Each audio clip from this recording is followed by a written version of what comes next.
Thank you. We now have the prayer to the Almighty. The best form of prayer is music. Let's invite Anirudh for a soulful prayer song.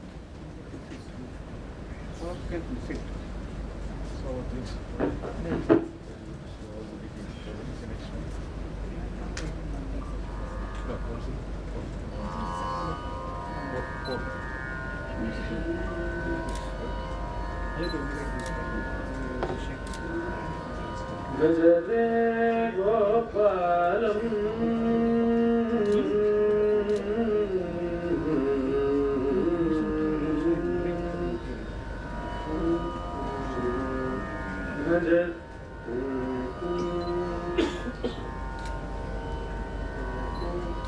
Bhajare Gopalam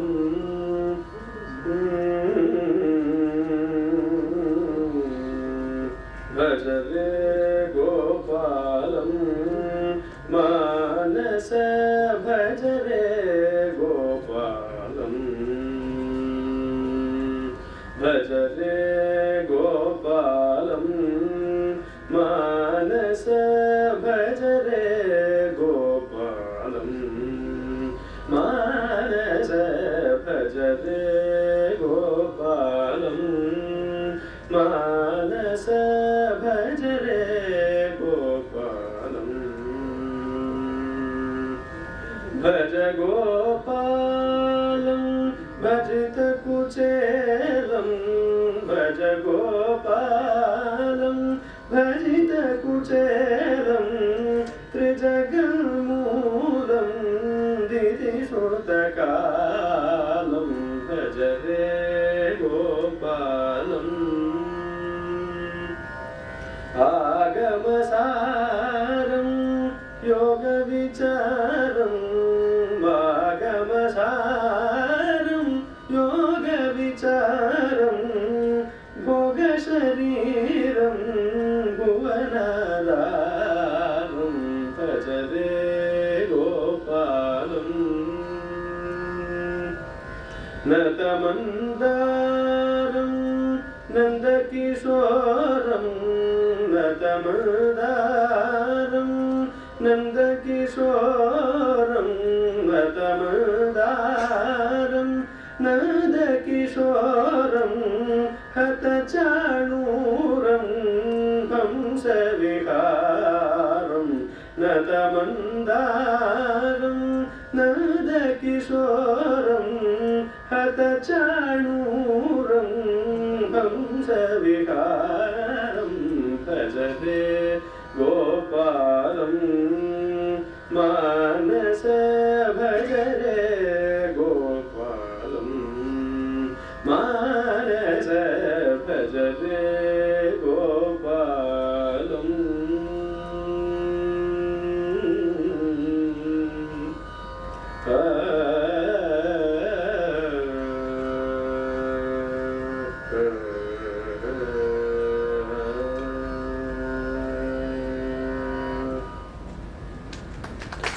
Thank you, Anirudh, for this soulful song. May we now request the dignitaries and the family members to offer floral tributes to Sri G. Narayanaswamy.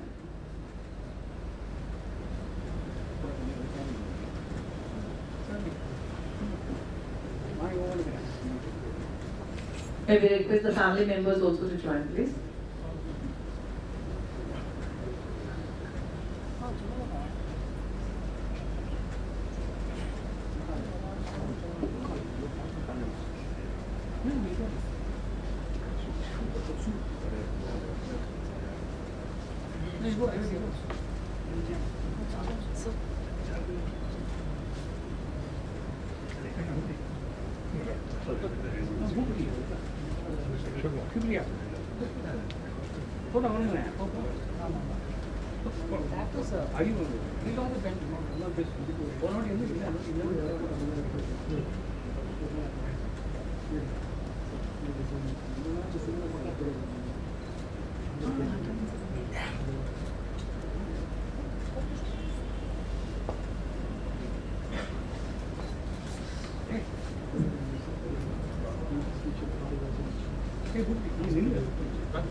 May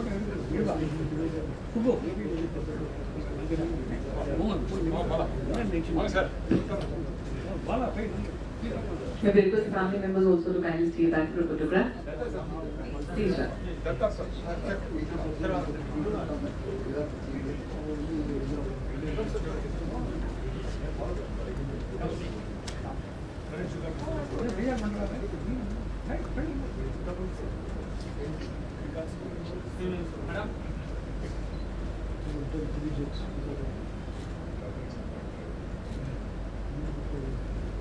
Thank you all. May we now request the dignitaries to accompany our chief guests onto the dais, please.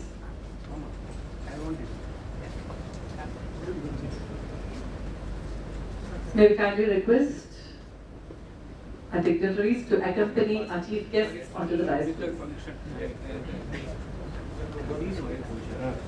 Is the way here?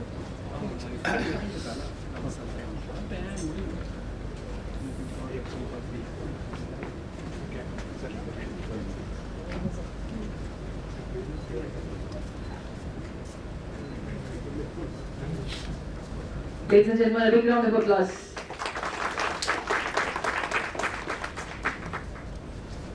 May we now request CA Pannaraj S, Chairman, SARC of ICI, to welcome the gathering.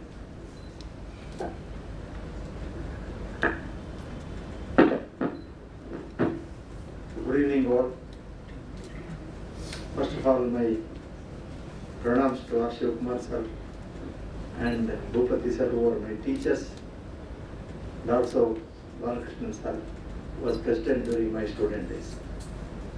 Also, a very warm welcome to proud teacher from SARC, also now the Supreme Court advocate, Arvind Datta sir. A very, very warm welcome to you. Thank you for accepting our invitation for this G. Narayanaswamy Memorial Lecture. Also, welcome sir. Subramanian sir. A very warm welcome to you.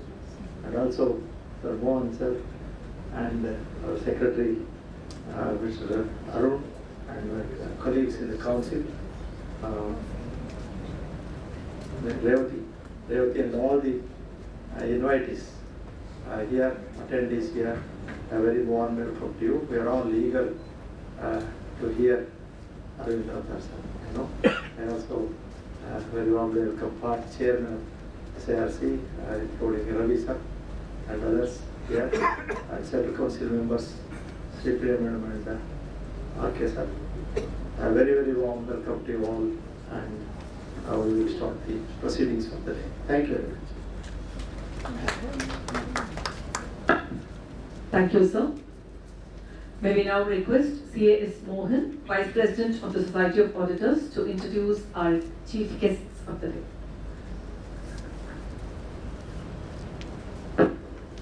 Good evening.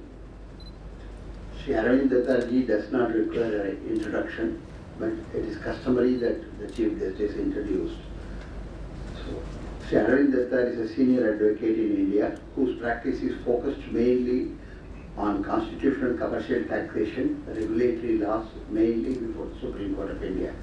He started his legal career in 1980 as an advocate in the chambers of N. Natarajan, senior advocate, and Mrs. Ramani Natarajan. He later joined the office of Subraya, Padmanabhan and Ramamani, where he practiced income tax and central customs laws. Mr. Datta set up his independent practice in 1984, appeared primarily before the Madras High Court on its original appellate and writ sites. During this time, he was predominantly engaged in matters relating to income tax and central excise customs and company law. He was designated as a senior advocate by the Madras High Court in the year 2000. Mr. Datta routinely appears before the Supreme Court of India in matters relating to constitutional, corporate, commercial tax and regulatory laws. He also appears as amicus curiae appointed by the Supreme Court and various high courts to assist the court in matters on questions of constitutional and taxation law. He also appears as counsel before various high courts and apart from that statutory tribunals and in bilateral investment treaty matters and international commercial arbitration. here it is before you, Aravinda.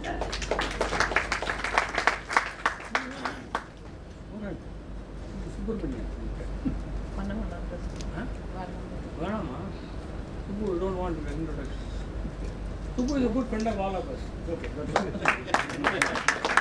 Sandra Prasad needs no introduction. Let's move on to the core event of the day, the most awaited lecture by Sri Arvindatta, Senior Advocate, Supreme Court. Dice is all yours, sir. Listen to me. I'm sorry.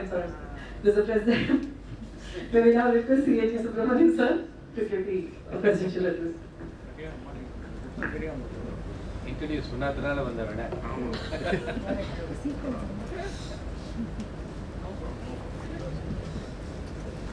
Good evening, everyone. Now, the anxiety to listen to the learned Mr. Arvindatta, the presidential address was taken to be delivered.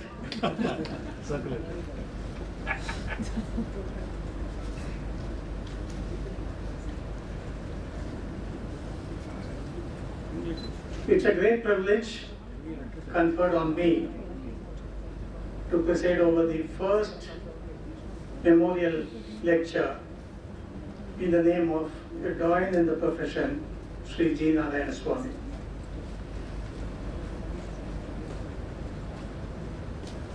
I'm grateful for this opportunity, but I'm here because of the offer made by Sri G. Srikanth and the order given by Sri R. Sivakumar.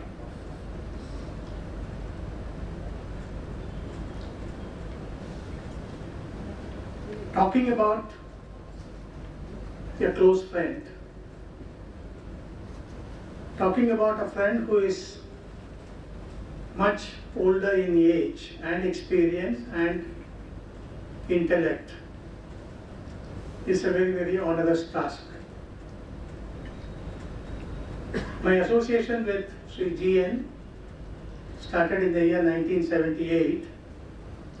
Soon after, I started practicing in Chennai, thanks to a few friends, including Mr. B. Tyagarajan, who introduced me to Sri GN in 1978.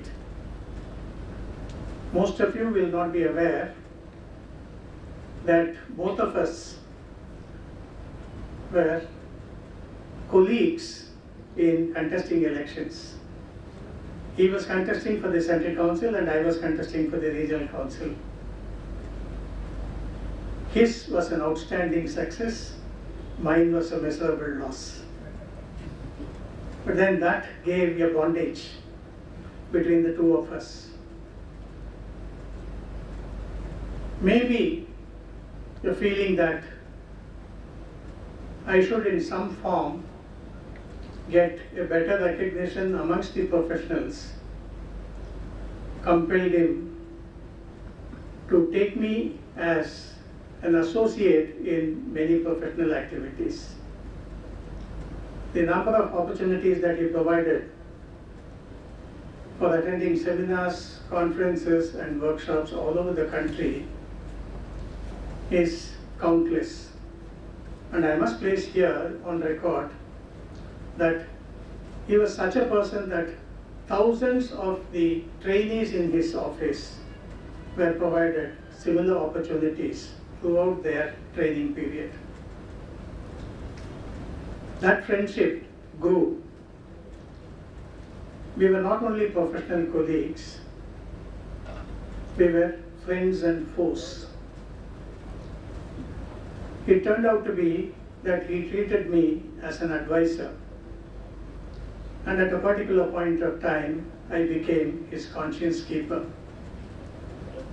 Many of the senior members in the profession, probably Mr. Balakrishnan will vouch for that,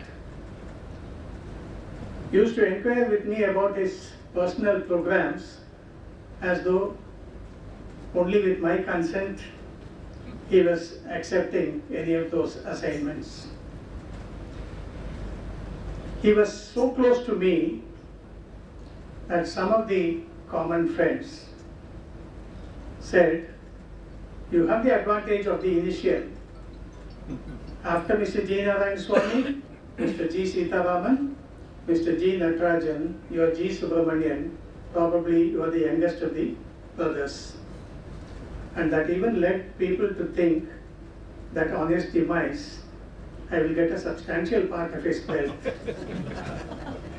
But they did not know that even before his demise, I had inherited quite a number of his qualities and his traits. Such was the closeness. And in addition to that, we were together in many organizations. Notable among them was the Hindustan Chamber of Commerce. I had been a member for over 35 years, but then during his term as the president and a few years after that, he made sure that I also rose in the echelons of Hindustan Chamber of Commerce, and he had the satisfaction of seeing me as a president of the Hindustan Chamber of Commerce in the year 2006-2007. We were together in YMIA. I would say we struggled together, but then the greatest satisfaction that he gained was keeping the organization intact, preserving the properties and safeguarding the values that Dr. Annie Besant stood for. There were so many other organizations, including the Rajaji Center for Public Affairs and the Mahalakshmi Temple and Kalyana Mandapam Association, rechristing as Mahalakshmi Welfare Association. In a few organizations, I became a successor by default. I owe a lot to him for the exposure that I got. The analytical skills, a deep sense of generosity towards fellow human beings. He would never allow anyone to suffer, even if it were to be because resulting in his own suffering. A very great attribute, and somebody who was simple, humble, and noble. And therefore we had a privilege of celebrating something called the Noble 90s in the year 2018. He was one of the 3 great noble 90s people of that time, and that was celebrated at the Dakshinamurthy Auditorium in PS Senior Secondary School. Mr. K.V.S. Gopalakrishnan is also here, who was party to that. There are so many things that we can talk about Mr. Narayanaswamy, but what I would mention here as the most notable is my disappointment with him. I was so closely associated with him, I also knew the background to his failure to become or to get elected as the Vice President of the Institute of Chartered Accountants of India. And he was so carefree in his approach. He said, if it doesn't come to me, so what? But then it was such a rude shock to people like me. But then God has his own way of compensation. In the year 1999, his younger brother, Mr. G. Sitaraman, who is here, got elected as the Vice President, the first and only candidate who was not present at the time of the elections. Mr. Narayanaswamy was such an avid race goer, so I have to refer here to a possible similarity. Those who are familiar with horse racing and betting will know that hundreds or thousands of people bet on individual horses, or 3 horses in a row, or 5 horses in a row, and the 5 horses in a row, it's called a jackpot ticket. Huge collections were being made or being made even now. And if on any one race day, if there was no one successfully nominating those 5 horses in those different 5 races, the jackpot gets carried over. And on the subsequent race date, the carried forward jackpot collection as also that day's collection is given to the or distributed to the winners on that day. The carried forward jackpot of Mr. Narayanaswamy was given to the lucky winner, Mr. Sitaraman. He was so attached to his family, he was so attached to all the people working for him. Hundreds of chartered accountants who have qualified from his office still remember his great qualities, still consider that they have learned so much from him. It is fitting that today we are celebrating his memory and his life by having this first memorial lecture. But then, in the fitness of things, who else could fit into the role of speaking on this momentous day? Mr. Arvind P. Datta. He is a friend for nearly 40 years. I was fortunate to be a colleague of his in the Nani Palkiwala Arbitration Center. He is also very generous minded, that's why he used to recommend me as an arbitrator in the Madras High Court proceedings, and he was very generous in applauding and appreciating the kind of results that came out of such arbitration. He is a true follower of Nani Palkiwala, and the kind of noble services that he is associated with are again too many to be listed. It is our good fortune that we have Mr. Arvind Datta to deliver this memorial lecture, and along with each one of you, I am just awaiting with bated breath to listen to his brilliant lecture. I thank each one of you for a very patient hearing. Thank you. That was an emotional presidential address, truly from the heart. It was a pleasure listening to you, sir, on the nostalgic memories of Sri G. Narayanaswamy, the wealth you treasure even today. A thoughtful way to begin the memorial lecture of the noble soul by his own younger brother. Over to you, sir.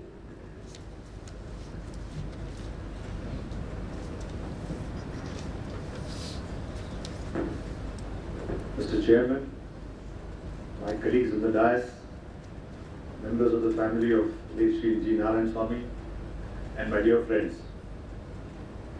When my dear friend Shivkumar called me and requested me to deliver the first memorial lecture in memory of Sri Narayanaswamy, it was a privilege and an honor to me. And I told him that I'll come at any time, just let it be a Friday. And he really agreed. GS also has been a dear friend. I think he's the only professional who quit the profession at 45. I used to keep joking with him that you can never retire, because professionals never retire, they keep going on and on. But he was one person who had the courage to leave the profession and devote himself to great service. When I paid floral tributes to Sri Narayanaswamy, his photograph was so lifelike that immediately several memories came to mind. I first had the opportunity to see him, of course he was much more senior to me, when I was Ramamani's junior. And they would often interact, and Mr. G. Narayanaswamy, Mr. Sitaraman would also come to the Income Tax Appellate Tribunal on the 3rd floor here, and I would see them in various matters. I still remember the ready wit and the humor with which he conducted himself. At the same time, it was a dignified way of putting across things. I still remember Mr. Sitaraman writing Sri Ram Jayam Swami's notebook from time to time in the tribunal. And I used to always wonder, why is he not reading an ITR? But anyway, so many pleasant memories. Mr. Narayanaswamy was very encouraging to me when I started my practice in 1984. He would always make it a point to invite me to speak on budget seminars. So very often I would speak on indirect taxes. And I would say that part of my initial success was due to the encouragement of people like Sri Narayanaswamy. Well, I never knew that he liked horse racing. So the interesting anecdote to me, I'm sure that you will be horrified to know that horse racing is now going to be subject to 28% GST on the gross amount. And I don't know how long the horse racing will continue in this country at this rate. Talking of jackpot, just a pleasant personal anecdote, I mean a memory. I was in a boarding school and one of my classmates was two brothers, Ishwar Singh and Magan Singh Jodha, whose father was a jockey, Prutu Singh Jodha. And I used to follow the horse racing quite regularly. And I still remember when I was studying in the Viya College, Ramanand Sagar, who was the producer of the Ramayana series, the jackpot had not been won for 3 or 4 weeks. And in 1972-73, he won the jackpot of 48 lakhs, which was a staggering amount in those days. So when you talk of horse racing, I remember that. Now, I must also thank Mr. Mohan for the introduction. In fact, recently someone told me, I was attending some function and somebody said that many chief guests don't require introduction, they require a conclusion. So I promise not to extend my time and try to say something interesting to all of you. Before I start my lecture, I must say that coming to the CA Institute, particularly SIRC, is always an emotional event for me. From 1981 to 1992, I was teaching in the institute. I still remember getting off the bus near the Rosewood apartment opposite the church, coming for the class. Sometimes I'd come from the court, come for the class and go back. I had stalwarts like Mr. Bhupati, Mr. Upadhyay, who all were teaching with me. And I can honestly say that whatever tax I have knowledge of came when I taught the subject. And I always take youngsters that I was teaching mercantile law in the ICWA and in the company secretaries and teaching taxation here. And the best way to learn a subject is to teach it.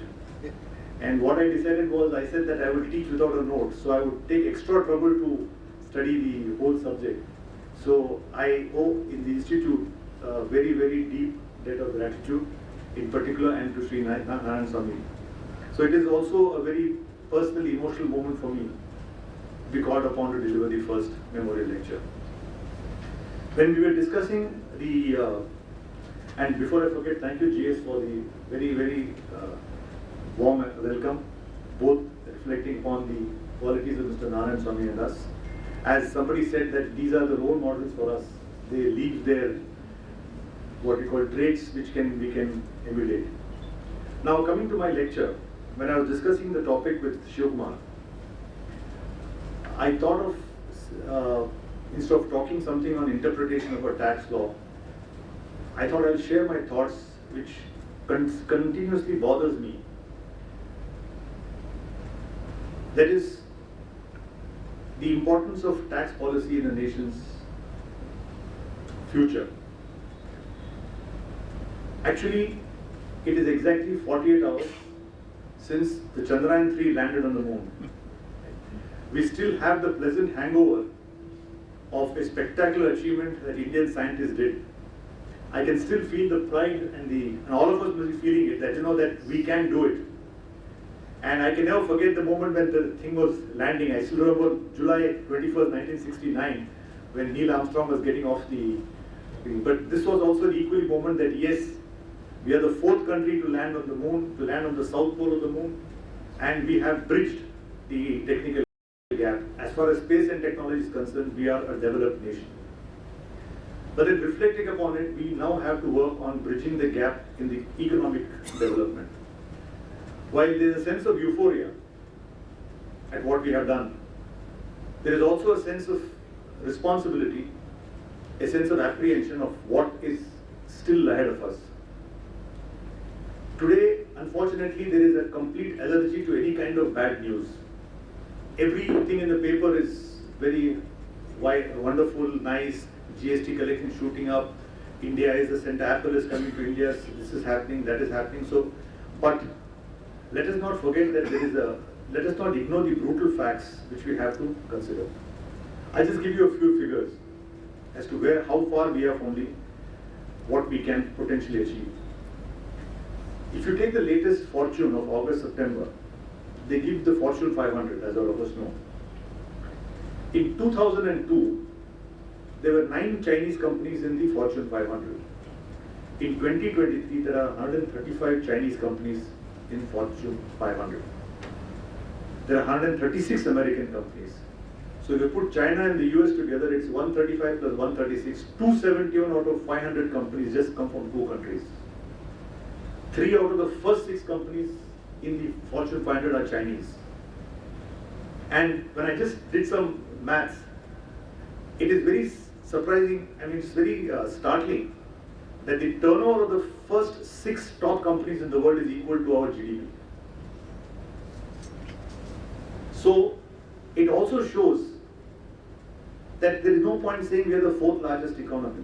We have to see what is our GDP, per capita GDP. Our per capita GDP is slipped below that of Bangladesh. Now there are certain pointers which you have to note. One is the gap between us. China is a 15 trillion economy, we are a 3 trillion economy with the same population. See, we are 1.4 billion, they are 1.35 billion, but they are at 15 trillion, US is at 21 trillion, and we are at 3 trillion. Keep the gap in mind. The second thing is, per capita GDP is a better yardstick than the total GDP. The third thing is, which again worries me a lot, is the slipping down of the manufacturing sector from 16.5% of the GDP to 13%. Manufacturing is going down year by year, which is an alarming thing. In fact, when I was in some committee meeting, they said, our GST collections has gone up by some 8%. I said, have you ever found out how many new factories have been set up?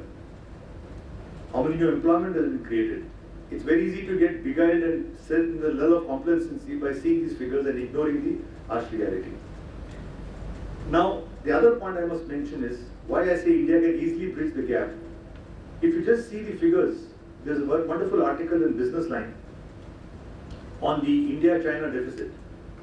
Now, the deficit between India and China for 22-23 is $83 billion. If you take the sectoral, the first 2 digits of the harmonized code give the sectors, and the 4 digits give the subsectors. Out of $83 billion, 60% of the deficit comes from just 3 industries: electrical and electronics, pharmaceuticals, and organic chemicals. And my feeling is, why can't we make the same thing? Why do we have to import it? My mother, I bought her a blood pressure monitor, it's made in Vietnam. We recently replaced our refrigerator, Samsung, is made in Thailand. So like this, I used to always bother. My habit is when I buy a product, I first see where it is made. Why can't we make it? I remember on one flight, which I fly back with Rajendra Kumar, and we were sitting together, and he told me a startling story. He said, India imports 1,100 crores of balloons from China. Rubber balloons, happy birthday and so on, which you use there. Those balloons are imported. And I always wondered that, isn't it paradoxical that we have to come? Then I asked the question, what makes a person leave India and go to Vietnam, go to Bangladesh, go to... And one of the theses I've got is, it's our tax policy.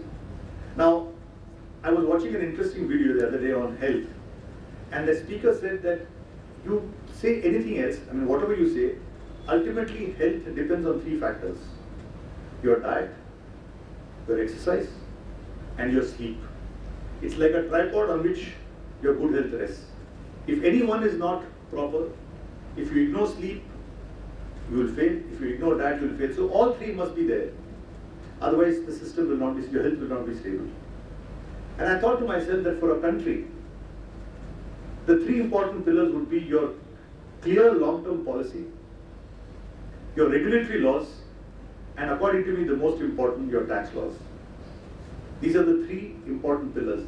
And today's topic is only confined to tax laws. I have a lot to say on the regulatory laws, whether it is factory law and so on. One point I'll just leave with you is that on clear vision, perhaps my best example is what, if you get time, go to the YouTube and watch John F. Kennedy's moon speech, where he says in 1961, he says, Because by that time, you will all remember, Yuri Gagarin had overtaken America and he had circled the earth, and the Russian program was much more advanced than him. It was also a political kind of a snub that communism is much better than capitalism and so on.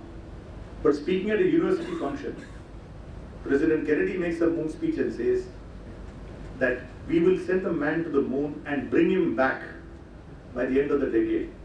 So in 61 he says, by 1970 we will do it, send a man to the moon and bring him back. Mind you, I was watching another video which said that today the software in my iPad can handle more complexity than what was available in the Saturn V rocket. It did not include so many electronics. But just to do all the mathematical calculations to put a man in the moon. But look at it, galvanized the whole nation. So if we have a clear vision that we are going to be 5 trillion by 2030, then all the factors must go towards that. In terms of regulatory framework, I've always analyzed it.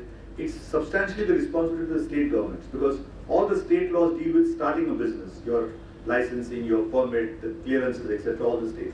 But once the business starts, the real problem which we have to sort out is tax policy. And I would suggest that if we have to become a really strong nation, see, there's no point talking of soft power and saying we are the center of yoga and so on, that's all okay. But unless you have solid economic growth or manufacturing base, you're not going to go anywhere as far as we are concerned. Now, what would be the things which should address for tax policies? And I would flag 3 points for you. The first point I would say is, you must have business-friendly laws. And what do I mean by that? If you see the Economist of 3 issues earlier, now today there is a big race for making semiconductor chips. You know, everything is in Taiwan. The Taiwan semiconductor, TSCI is the world's leader in semiconductor chips. So everybody is trying to set up semiconductor factories. Germany has announced $11 billion euro subsidy to Intel for setting up a chip factory. $11 billion euros. Now suppose I told you that the German tax law says that this 11 billion euros will be subject to a 40% tax and knocked off by the German, what would you do? You would laugh at it. But that is exactly what is 222 subsection 24 clause 16 of the Income Tax Act. Any subsidy, any drawback, any incentive, whether in cash or not, is deemed to be your income. Now we have challenged this provision. It is coming on 11 September in the Bombay High Court. A company has been set up in Maharashtra. It's a large company. And the Maharashtra government had a scheme that if you set up a factory in a backward area, provided you invest 1,500 crores, you guarantee employment to 750 people.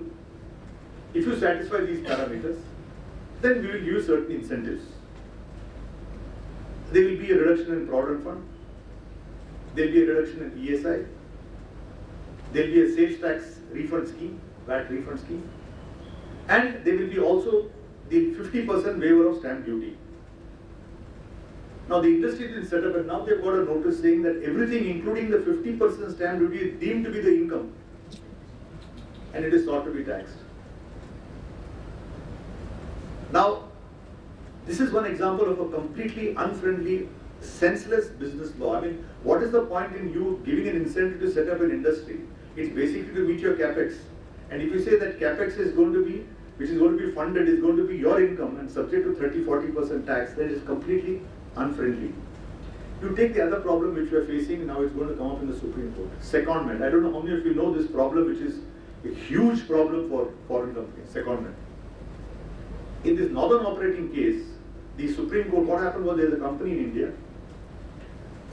Foreign employees were deputed to India. They were working in India, but doing the work of the foreign company. The service tax department said that the Indian company had to reimburse that salary. So the Supreme Court said that this is manpower service and subject to tax. For the life of me, I don't know how it can be manpower service, but that's the law of the Supreme Court. And Article 1, what is binding on us. But the important point was there the foreign employee came to India, worked for the foreign company, and that was held to be taxable as service tax. Now what the department has done is, they have now sent notices to all the companies. Every company, say Maruti,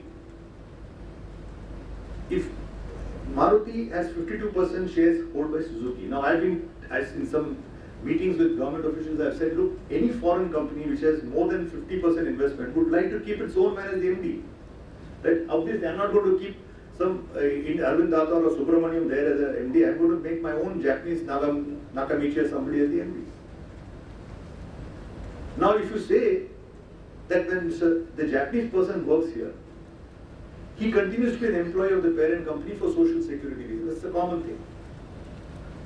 Now, if the Indian company reimburses the salary, it is said that Japan is doing manpower supply service to India. And they have reopened all the assessment from 1/7/2017. There was a proposal by the Japanese chamber to say that, look, please waive the interest and penalty, but not being done. Now, everybody is completely bewildered. They said, no other country does this. I was appearing for a large aircraft company. They have 50 to 90 employees at any point of time are in India because they supplied large number of aircraft to India, Indian Air Force and so on. They are facing the same problem.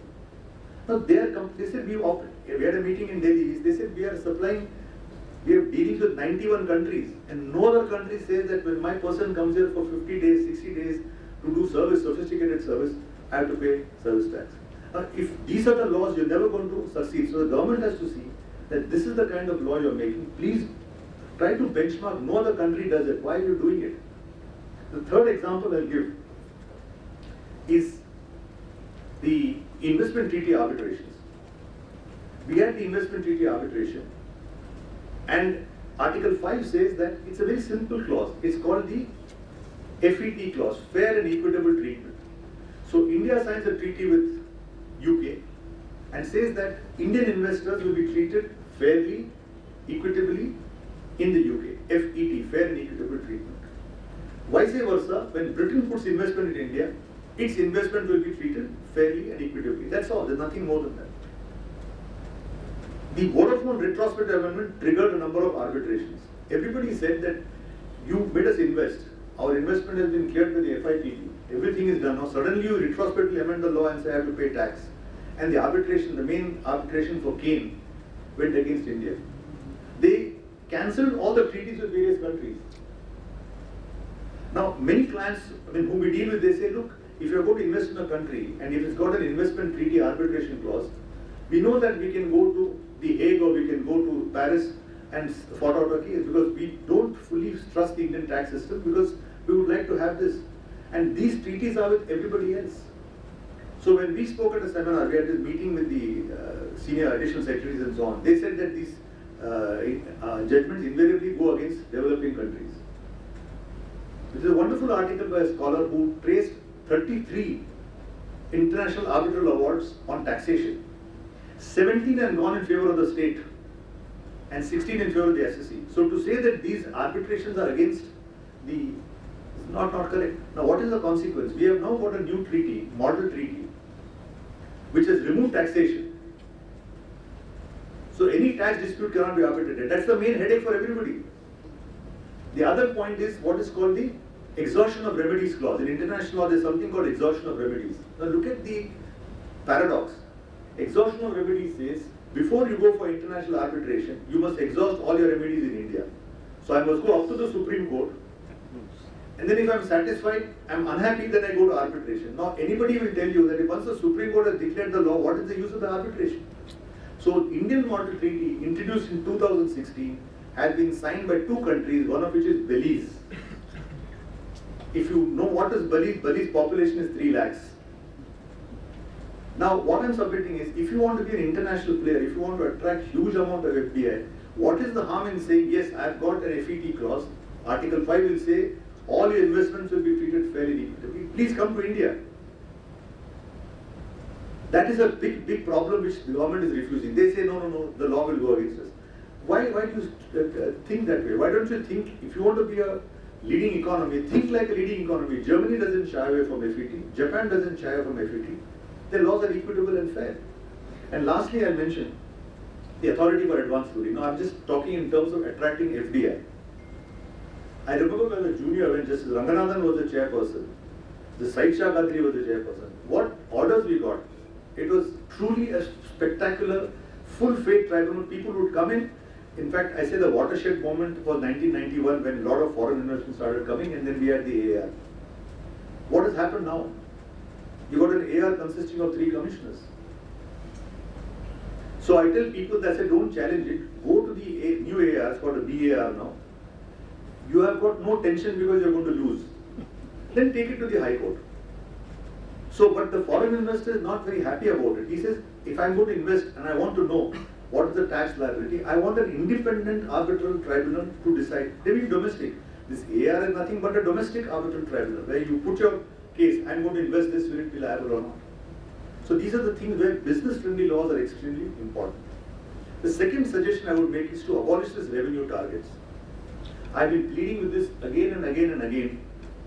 And right since the time I was a junior Ramamani, I have seen January onwards 147 galore, all sorts of reassessments. And one day I proposed to write a book, collect all the interesting cases I've argued on 147, on the kind of absurdity which you have in it. I got a case where a 10A benefit of 4,400 crores was denied. Assessment reopened. What is the ground? The officer has written to the International Taxation Department and said, how is this person transmitting the software? Because he said we have got lease lines. Lease line means a dedicated lease line. We send the software, we get the thing, we pay on an annual basis. Where is the lease line?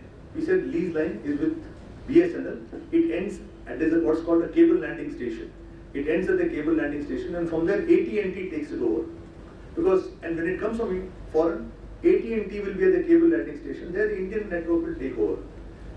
The denial was, you have not exported because your cable is only up to Bombay cable landing station.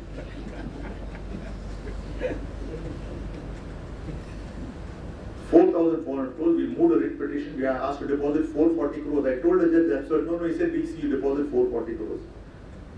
Now that company was completely shocked. That general counsel came from New York and he was completely stunned. He said, what is happening? I've exported, India is a place where I've got a number of back offices, all my international accounting is done here. I have a cost plus 10% model. And you say that I have not exported because my cable doesn't go. So if I have got export in Venezuela, unless my cable goes to Venezuela, it's not an export. Other case I'll give of Nokia, which I'll tell you. Because see, these are the things, unless we rectify these things, we are not going to go anywhere. Nokia came. Nokia exported, they were set up in Sriperumbudur. One big success story of Mr. Arun Shuri was he was able to persuade Nokia to set up its first factory outside Finland, not in China but in India. One fine day we get a show cause notice. By that time they had exported phones to 81 countries, made in Tamil Nadu, made in India, to 81 countries. And the total exports for 6 years was 24,000, let's say 25,000 crores. They had got export awards, monies had come from foreign exchange, all the bank statements had been filed. One sales tax officer asked for some particulars of all the exports done for 6 years. Revenue target. So they gave a sample of 500 invoices and they said they're totally 1 lakh plus bills of entries for various things. And therefore I can't give it. Since you're not supplying the records, I will treat all the exports as interstate sales and levy tax at 12%. Now the story doesn't end there. We go to the High Court, we get a thing. High Court says you go back and explain it, but I will not ask them to enforce the demand. Now look at the next part 2, like the serial. When we go back, the disallowance comes down to 1,000 crores. What is 1,400 crores? They said your bill of export, the airway bill, takes London, but the phones have been delivered in Manchester or Birmingham, therefore I have not accepted it as an export. The airway bill does not mention the destination. So this is the kind of thing which happens on revenue targets which we have to address. And I've been telling people that, you see, my friend Anand was telling me that 97% tax is collected through TDS and advance tax. All this 3% which you're fighting is just for this 3%. Now what is the great purpose in having these revenue targets which are not going to help anybody at all, and ultimately the refund is going to come. And what is very unfortunate is, in fact today when I was appearing before Justice Shagdar, he said I'm getting grounds of appeal saying the department is putting an affidavit, we have not accepted the Supreme Court judgment because they have filed a review. Can you imagine? We have not accepted the High Court judgment.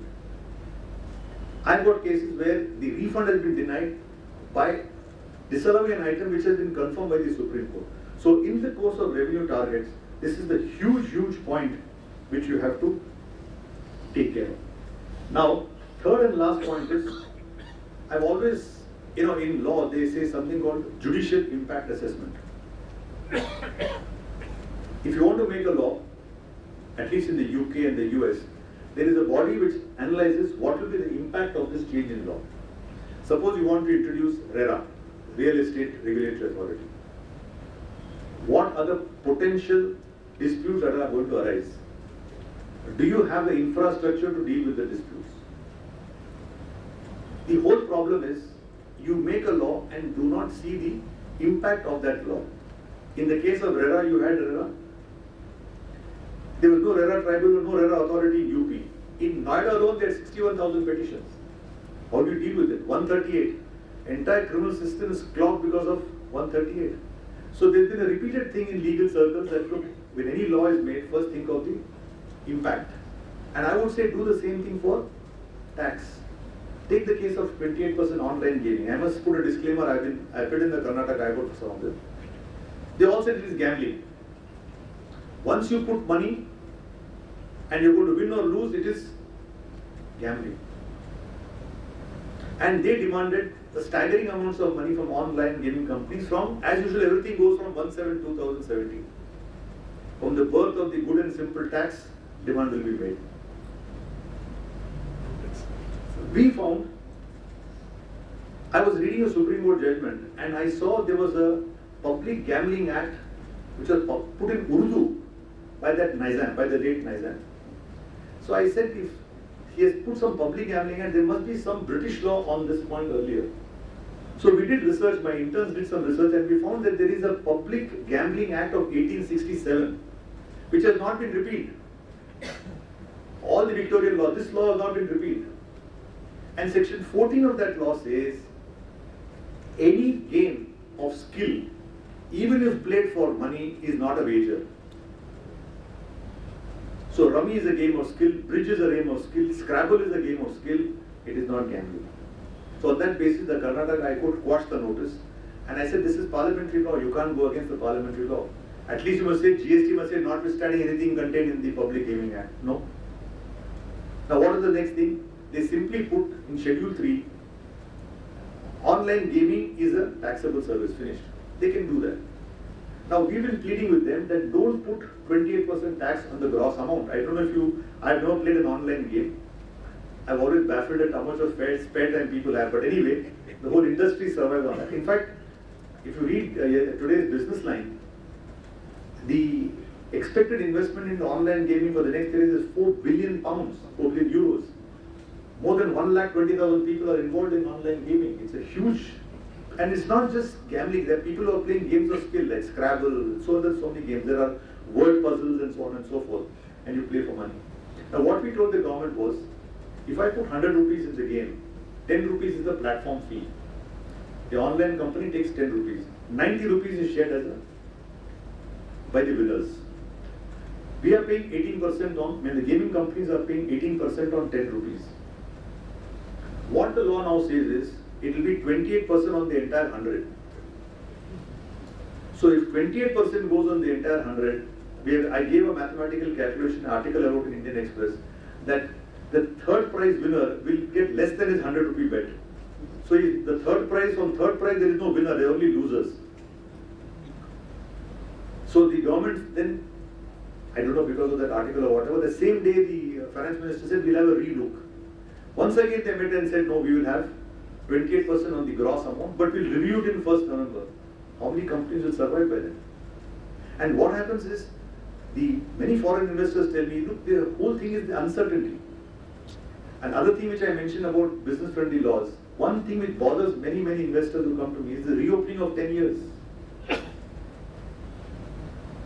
If you see the amendment, first it was 3 years. For 10 years, if it's represented by an asset, undisclosed income asset like 153A.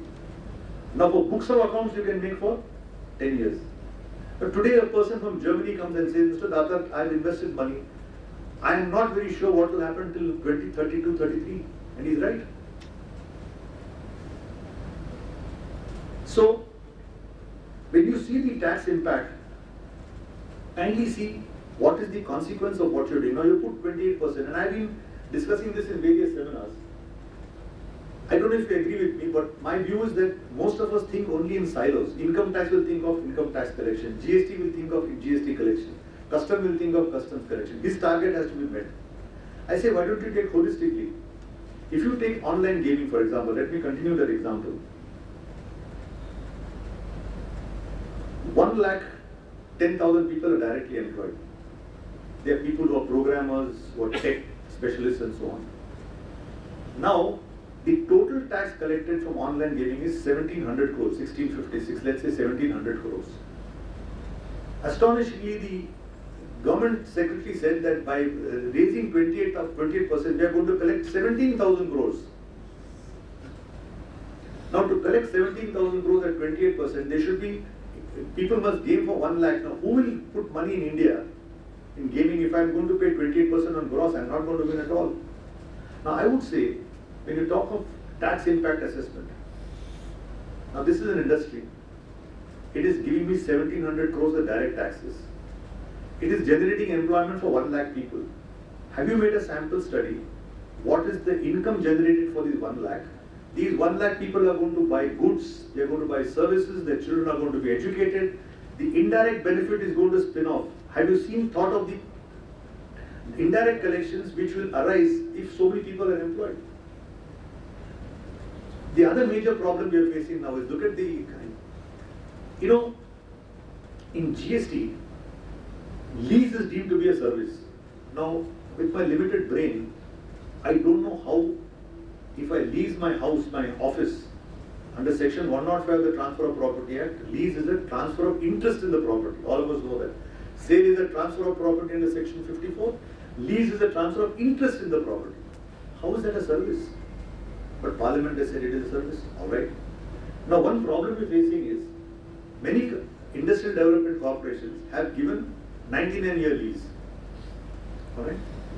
Now, it so happens that after 30 years, 40 years, a company wants to either give up the lease and give it to somebody else, or it may have got 20 acres, it may not need 20 acres. Land was plentiful in those days. Today, it may say, all right, I'll give a lease. The remaining 45 years, I'll give to somebody else. Now, a major problem which is coming is, since lease is a service, and just imagine 10 acres in Bombay, that lease will be some 1,000 crores or some staggering amount. 18% is the GST. 13% is the stamp duty, 18% is the GST. Now, if you do the maths, it is much cheaper to put up a factory in Vietnam and import the goods to India. If you do the calculation.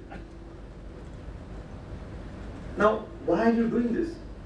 And we have tried our best in the GST Council, because there is a Madras High Court judgment, other High Court judgment, where they said that if the lease is for a longer period, then it is akin to a sale. The stamp duty is as if you are selling the property. They take the market value of the land and levy stamp duty. Now, if you take that market value and put 18%, it just becomes uneconomical. This matter also is coming up in court, and I don't know what is going to happen. So these are the 3 suggestions I made.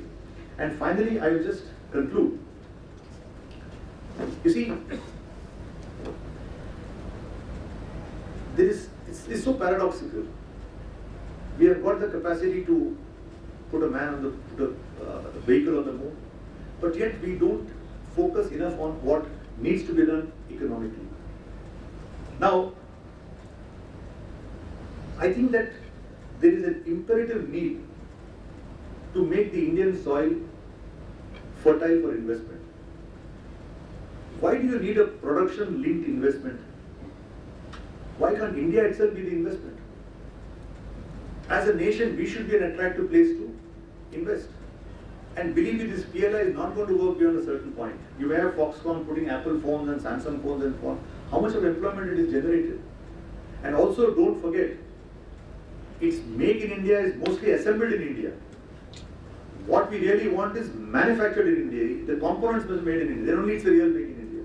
And I'm not saying just like that. I know in the so-called PLI scheme, if medical equipment, a sophisticated medical equipment is assembled in China or in Germany, but because it is made in India, the person told me it takes 34 hours to dismantle they assemble the whole machine, they test it, then because we have to do make in India, it is disassembled in the country, brought to India, and again assembled in 29 hours.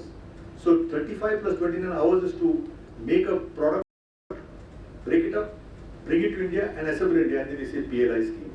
Now this is okay initially, at least you can say some value addition is there, some people are being employed, some wealth is being generated. But this is not the long-term view that I look forward to India when I say tax policy must go from revenue maximization to growth maximization. And I've also myself, through a person called Mr. Santosh Pai, he has undertaken a study, I can share with whoever you want. He has done a study of comparing the tax system of China, Vietnam, Thailand and India. Now, if India has to be an attractive destination, we have to market India, right? If you want to sell TVs, you must sell the TV which the customer wants. Today, the foreign FDI person is our customer. We have to make what he wants. And I keep telling myself, that we are not saying I'm going to make a TV. It is 42.36 inches. It is in a triangular shape. If you want to buy it, you buy it. You first see what the FDI people want. I have known personal friends of mine who have shifted from India to Vietnam in the garment sector. They've gone to Bangladesh because they say it's extremely difficult to work in India kind of tax laws we have and also the regulatory laws. So one way is to benchmark what are the incentives offered in tax by Vietnam, Burma, Thailand, etc. Can we offer the same thing? Why should Samsung make a refrigerator in Thailand? Why should balloons, as Mr. Rajendra said, be made in China? Why can't they be made in India? The reason is, it is just not worth the effort. It's not, the tax policy is too dangerous, and it is time for us to rectify it. And I will just conclude by saying that the tax policy is the third tripod. It is today the most worrisome tripod. I am doing work for a very large automotive manufacturer, and the matter is in the Supreme Court. The General Counsel came from the parent company. They have made huge demands on customs. And you see, our system, they open everything for 5 years. And they use the word suppression, willful misstatement. That creates a tremendous problem because they have to report that to the stock exchange there. So he's very upset. He said, why are you alleging this? You may not agree with my interpretation. And he told me a very important point. He said, sir, 2% of my sales is in India, but 95% of my litigation is in India. And that I checked with other people, they said somewhat similar. So finally, ladies and gentlemen, I'll conclude by saying that what needs to happen is that tax should always be treated as a byproduct. It should never be the aim. As a professional, the first thing my senior told me, Mr. Natarajan told me, he says that always remember, money is a byproduct in your profession. You deliver outstanding service, money will come. But if you focus on money, you will be ruined. In the same way, if we focus on growth, if we focus on a high economy, and what makes me sad is 60% of the imports are electrical goods, electronic goods, organic chemicals and pharmaceuticals. This is not some rocket science which we cannot do. And that's what is most saddening as far as I am concerned, and I feel very strongly about it. So I just conclude by saying that as long as we focus, if we focus on growth, then taxes, focus on more growth, we'll have more taxes as a byproduct and more important, more employment. Today 125 million jobs are needed. The announcement was by 2022 we'll create 125 million jobs. Still a long way to go. But on the other hand, if we focus only on revenue as we are doing, then we will have very little growth or not adequate growth. We will become uncompetitive as a country, and worst of all, we will not generate employment. Ladies and gentlemen, somebody said that if we continue to do what we are doing, we will remain where we are. The essence of human improvement is to depart from your old self and embrace the new self. As somebody said, what is important is to make the familiar unfamiliar and to make the unfamiliar familiar. We have to abandon the status quo, which we are used to, and go into a new area where the system of taxation is full of trust, it is business friendly, and it promotes growth. Thank you. Thank you so much, sir. A memorable memorial lecture. The first memorial lecture of Shri Ji couldn't have been better. A holistic view of the nation's economy, the clear vision path to see Mother India as a developed nation. The three strong pillars, tripod, to be collectively taken care, being the clear long tax policy, long-term policy, regulatory laws and tax laws. Business-friendly laws to be brought in, more manufacturing industries, being the true make in India manufacturing, not assembling in India, to improve GDP per capita, to experience the true growth and attract FDI to raise the status of our economy. Removing revenue targets, bringing in a sea change there, looking at tax laws to be the byproduct of growth, economy and employment. Long-term vision of any law which is introduced, the secret law of Public Gaming Act, a holistic view on the investment, employment opportunities, the revenue and the growth impact, to bring in the true essence of ease of doing business, a complete 360-degree view on the growth and impact from micro to macro, will bring in the true growth by being an attractive place of investments. Embrace change and embrace growth. Let us all pray that the Mother India really grows well to be a very, very developed economy. Thank you so much for the wonderful lecture. Ladies and gentlemen, a big round of applause, please. May we now request Shri G. Sitaraman to present a memento to Shri Dadaji.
I request Mr. G. Sitaraman to hand over a small autobiography of Sri Narayanaswamy to Subhashini, the computer. G. Sitaraman will give.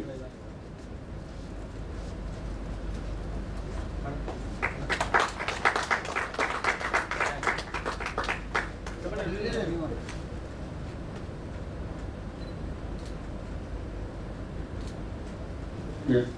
Back to Subhashini. May we now request CAAV Arun, the Secretary of the SRC, to propose the vote of thanks.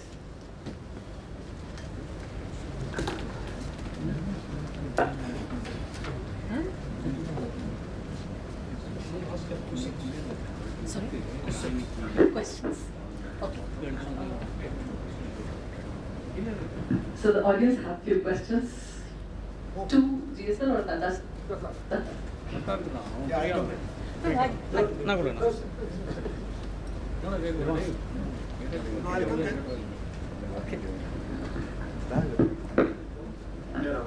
Hello, yes. In my view, certain problems are also created by the courts, particularly in the case of the service tax which you talked about, and also the various other judgments we have seen. So, what is the way? You will mention the Deloitte case. Particularly charitable trust. Yeah. We do not know, including the Institute of Charitable Trusts of India is caught, and also NFRA, which is another issue which is bothering all the chartered accountants. So, what is the way out? You see, the regulators or the judiciary, see, they go, sometimes I would even say, with full respect, that they go berserk. They don't follow any rule of precedence. So what do we do? And we also have some judges who are, not tuned with the present day circumstances. And we have seen certain judges specifically, taking a different path than whatever the precedents are. PMLA is another law which is bothering a lot of people and including chartered accountants are now caught. So what is the way out? See, the laws are enacted, fine, by the bureaucracy, but the courts are not helping the people. What is the view on that? See, one thing, 2 points I mentioned. One thing has happened is like take this secondment issue, where you start levying 18% service tax on the salary paid to the employee here. Now, when they requested that, you see, before the Supreme Court judgment came in a different context, the tribunal held that when the employee comes to India and works, there is no manpower supply, he is working for the Indian company, and therefore he should not be taxed. So everybody went on that basis. Now Supreme Court judgment comes, they want to start levying interest and penalty from 1/7/2017. Now, in all the companies, it is running into a few thousand crores. Now, this completely thing. Now, I thought the government could say that, look, that Northern Operating System was in a different situation, therefore that judgment will not apply. But they take the easy way out and say, no, I'm getting more revenue, I will take it. But it has created so much of uneasiness. Now, I'll tell you a matter, because apart from the institute, I've been appearing for the institute I appeared for the institute in the 2 subsections being chartered Ahmedabad Urban Development. The stand of the government was so shocking. One was, leave alone the institute for the time being. Maharashtra Industrial Development Corporation, Ahmedabad Urban Development Authority. Now take in Maharashtra, for example, which I was not appearing for them, I gave a illustrative example to the court. They had given a 99-year lease of a property in Bombay for 3,500 crores. It's a 99-year lease. That amount was taken as a lease and it was used to build certain infrastructures in Bombay, particularly the Warsaw area. Now, one of the most unimaginable, ununderstandable amendments is this 2 subsection 15 proviso, saying that if you are a charitable trust and your other income is more than 20% of your donation, then it is taxable. I don't understand how, because your donations can never be the majority. Your donation can be small. Like say Lizzat Papad. Suppose I am making Lizzat Papad and selling the papad and using it for charity. Donations may be less. I got a marriage hall, I give it for rent, I get a rental, I run a school. All that is it.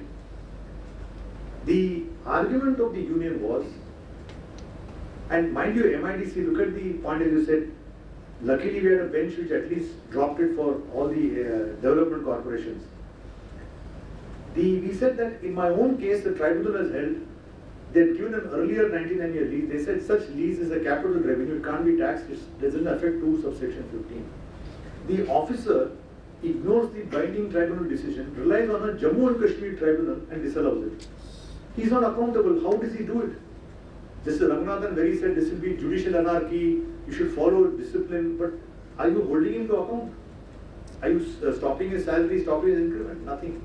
So one thing is, it is just as I said, complete focus on make more revenue this year, that's all. And that is the biggest problem which I feel more than anything else.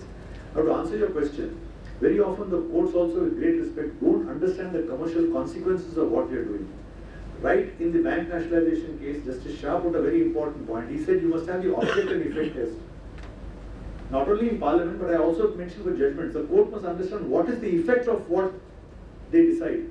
Now in this Deloitte case, ILFS, 140 subsection 5 says that if a particular auditor is doing something illegally, he can be suspended, etc. 5 years. Now they use the word auditor and it says auditor includes firm. I tried my best to argue that if you take Deloitte for example, there are 170 partners, 80 are in tax and let's say 90 are in audit. Now just because 2 partners are involved in ILFS, assuming it's wrong, I mean we had managed to say it was not incorrect, you can't castigate the entire firm for 5 years. I said please interpret 140 subsection 5 with the explanation purpose, in a purposive manner. The intention is to take 2 partners. I said today we are in the era of LLP. We don't have the old section 11 of the Companies Act where anything money organization more than 20 partners is illegal association. LLP now permits everything. And as you say, I quoted to the court section 7, 8 and 27 of the LLP Act which says what is done by 2 partners will not taint the whole firm. That's not been discussed at all. And how can they do the retired partner? Exactly. And what the Bombay High Court said was, it says that if a partner does something, you can remove the auditor. Now, our argument was that we have retired in 2016 because under 139, I think the 139 is the section where you can be for 2 terms of 5 years each. Right? 139 and 140 is removal. 139, I said, I finished in 2016, happened in 2018. You put me under NAFRA, do whatever you want under the Act. You can't remove a person who has been removed. It's like sentencing a person to death who already died. It's absurd. But then what we said was, okay, ultimately if you hold, we pleaded that, look, let it not taint the whole firm, number one, and let it not affect the past auditors. We are not going scot-free, but yet the judgment went against. This is a practical problem. Very often the court sometimes feel it's, there are some courts which they feel that some revenue loss will be some great national catastrophe.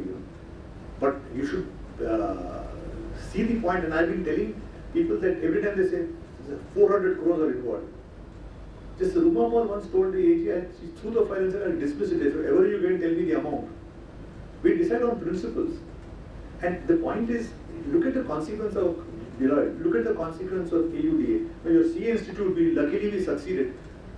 Argument that they are doing business, you are running classes, you should have seen the arguments of the Union of India against the CA Institute. They are doing business, they are running classes, they are making money, look at the surplus they have got. And what did the court finally say? That yes, you are covered by 215, but if you sell your prospectus of 10 rupees for 50 rupees, you are profiting. Now you said nominal amount. How do you do it? Now, I can't now, this thing is cost 8 paise. If I make 1 rupee, I am making 10 times the amount. Am I profiteering? Complete. Now, I am saying, and I try to tell the Supreme Court just for 1 minute. I said, Harvard has a corpus of $5 billion. Donations to Harvard is tax-free. MIT has $6 or $7 billion. People don't bother. You become great research centers when you don't bother about this thing. You are constantly thinking, the Supreme Court also, you can profit, but you cannot profit here. Up to 15% is okay. Why? Supreme Court says so. Anything about Supreme Court, you are profiteering. And I keep saying to myself, I said that nobody should make profit except advocates, arbitrators and so on. What we do is not profiteering. Why? Let that man own what he wants. It's a market economy. If somebody is willing to pay, let him pay. What's your problem? So this is another problem which we have, especially in charitable trusts, and now it's become absolutely unmanageable. And there is unfortunately no exit. If you have one Samadhan scheme for charitable trusts, I'm sure 90% trusts will walk out and say, I don't want 12, I don't want 12, I don't want anything, I just want to live in peace. That's a tendency. Huh? That's a tendency which is happening. What? Nobody would like to do charity. Nobody would like to get associated with charitable. Yes. No, I'll tell you one example. What a sad case I lost. The Satya Sai Baba Trust, Puttaparthi, they are funding a hospital. Sorry, just 2 minutes, sir. Just holding up you. They were funding a hospital in remote Gujarat. It was a 250-bed multi-specialty hospital with 5 ICUs, 18 operation theatres, state-of-the-art thing, where people had not seen. They used to go to Ahmedabad and Baroda for treatment. They could get treatment in near their village. Under 35, one section, there was a program where your scheme can be approved by a special committee. Now, Chief Justice Lahoti was appointed the chairperson of the committee with some 4 committee members. That committee approved this hospital. They got the approval in 2013-14 and it was going to continue till 18-19, 5 years. In 2016, the amendment came after 3 years saying we are disallowing the deduction. I literally begged the court, I said, look, I've got the approval, I've got donations, my hospital is half finished. Apply Vatika townships. You say that this cancellation won't affect 2 clearances given in the past. I've been given a clearance saying for 5 years I can collect tax-free donations. And I said, it's approved by a retired Chief Justice. I have to file my accounts. I have to demonstrate that I put up the hospital. My plans are approved. I got clearance from medical council. Everything I got. Please don't do it. They said no. There is no equity about a tax, and they cancelled it. What happened? Instead of 5 ICUs, there are only 3 ICUs. Nobody gave donation.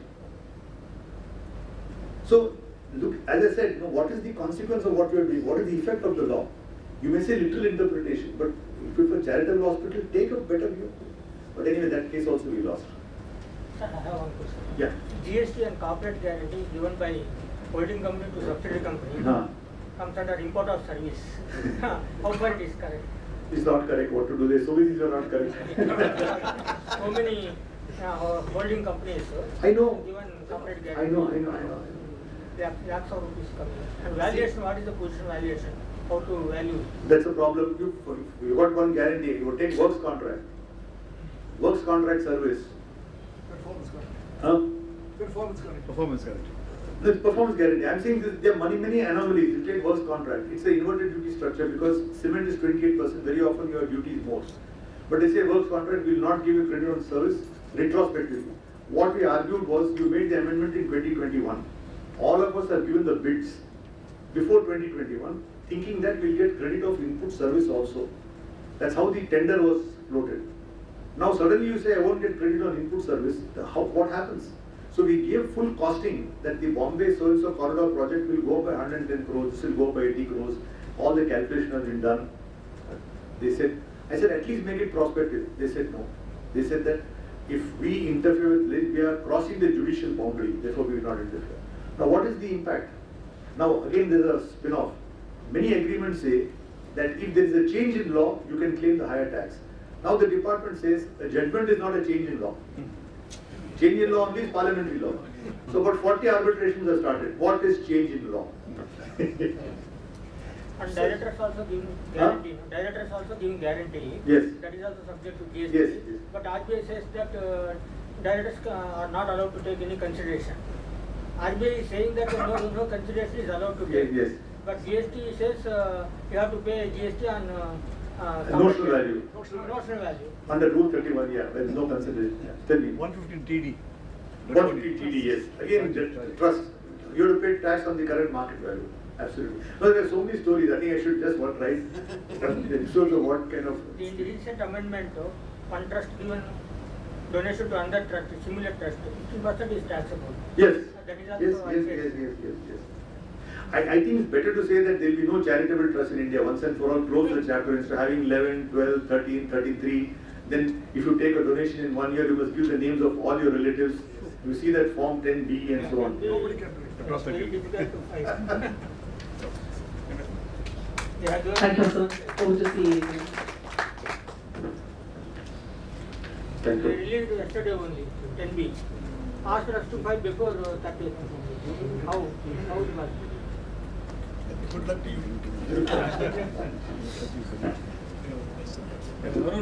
Yeah, thank you, sir. Oh, yes. Chairman of SIRC and past president of SIRC, Sitaraman sir, Balakrishna sir, Bhupati sir, and senior members and the program organizer Ashok Kumar sir. So this warm good evening to one and all present here. So every time the Ashok Kumar sir organize any program, it is a knowledge treat to those who are all attending the program. Thank you for organizing such a wonderful program. And in spite of his busy schedule, he is accepting our invitation and presenting the lecture. Sir, thank you. One advice, that is, the money is a byproduct of our profession. It's required for our youngsters, especially for the youngsters. You also. Yeah. Yes, sir. You also. So thank you for the good suggestion, sir. And I thank Prayer Shang, Anirudh, and MC Subhashini madam, and all the office bearers, those who are all supporting, and my council colleague Revanthi madam, and Society of Auditors Morgan sir, and GS Subramaniam sir. Thank you one and all present again. Thank you. Let us all rise up for the national anthem.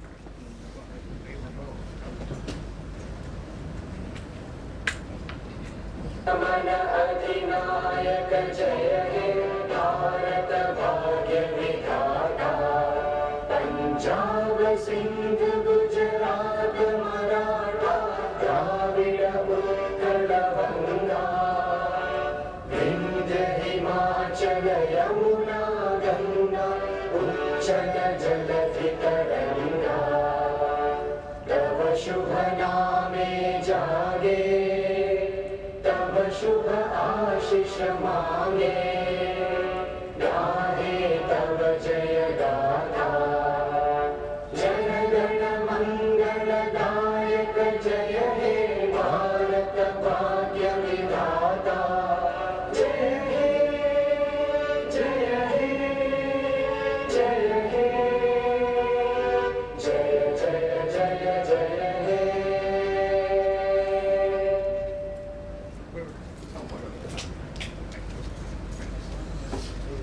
Thank you very much.